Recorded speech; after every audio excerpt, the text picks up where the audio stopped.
Whenever someone comes to the till, they're surprised to see their cashier is a dog. And when it's time to pay, it always comes with a catch. Bring the apples. Major has been coming with me to work for 7 years. And every morning, he climbs behind the counter, waiting for his first customer. Everyone on the block knows who he is.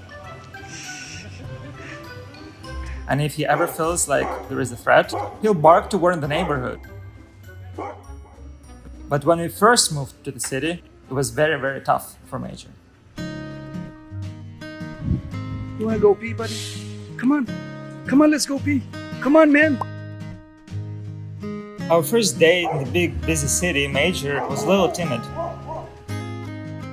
He was used to peaceful parks and quiet dog life. All of these loud noises made him a bit skittish and nervous. But then I brought him to work one day, and everything changed.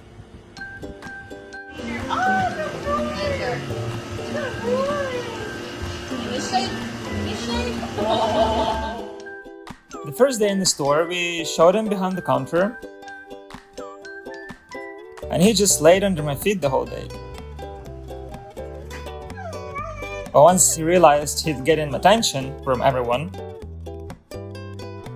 howling for treats behind the counter became his happy place.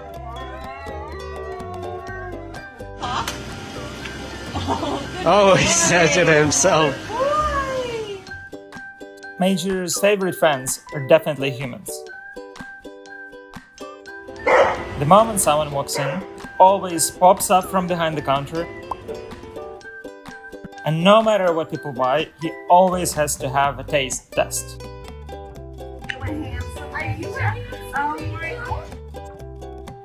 Major is super protective of the store, but he really is a gentle giant and loves all of his customers.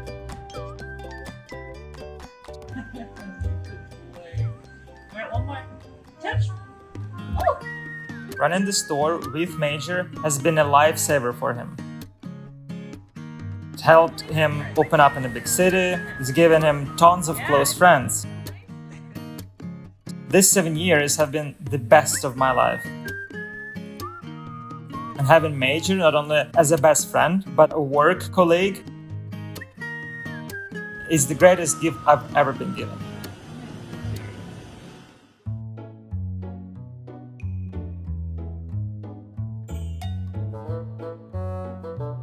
Whenever I enter the room, Samuel is right next to Rex.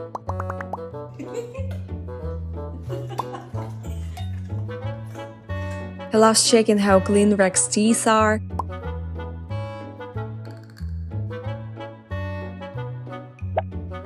But he never plays tough.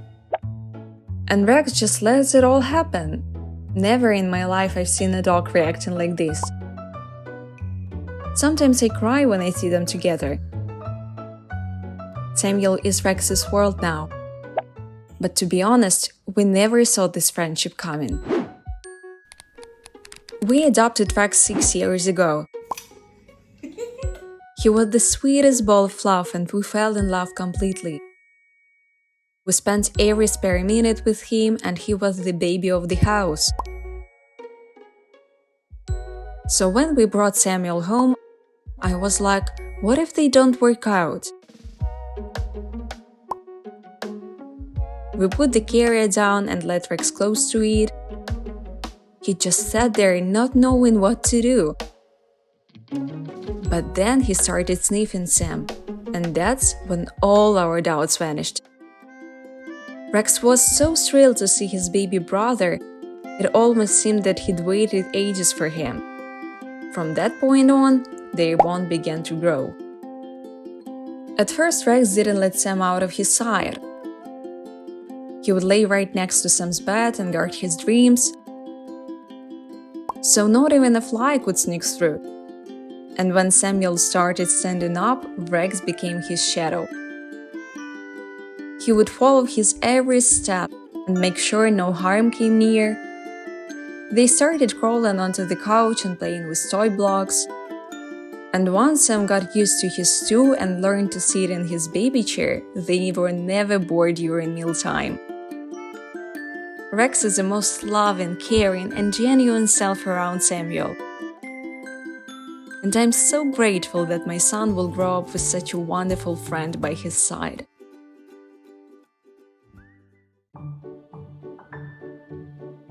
I was driving back home and there was 3 dogs running down the middle of the road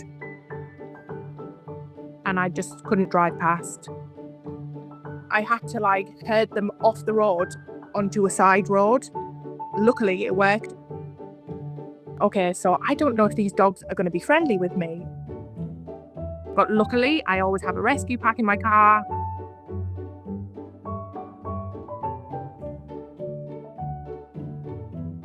I was on my own, could definitely not get 3 of them in my car.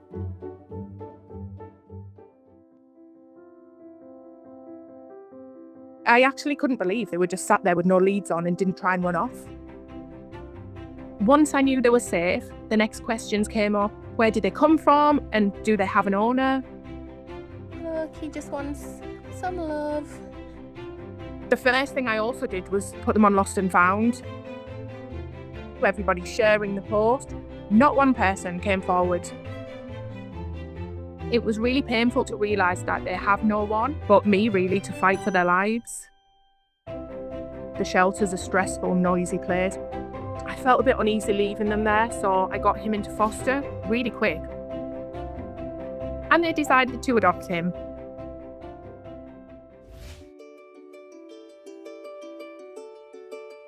I couldn't really bring myself to separate them because when we put them in separate kennels, Dusty cried the whole time, even though they were next to each other. I went every day to the shelter and I could just feel the stress. I decided to take them out of the shelter and take them to the private kennels, and they're much happier there. Dusty, he loves to kiss you all the time, he likes cuddles, he likes to play. What are you doing? What are you doing? Lucky's the strong one, she's the one guarding the fence, the boss of everything. They do everything together. When they've been on the walk, they always kiss each other. Like, oh, you're back. They just love each other so much. It's been 1 year of looking after them. I love them like they're my own dogs. Unfortunately, I have 5 other dogs, so they need their humans. Dusty and Lucky are my special Romeo and Juliet. Look at that big nose. And I'm praying that they get adopted together and live the best life forever together.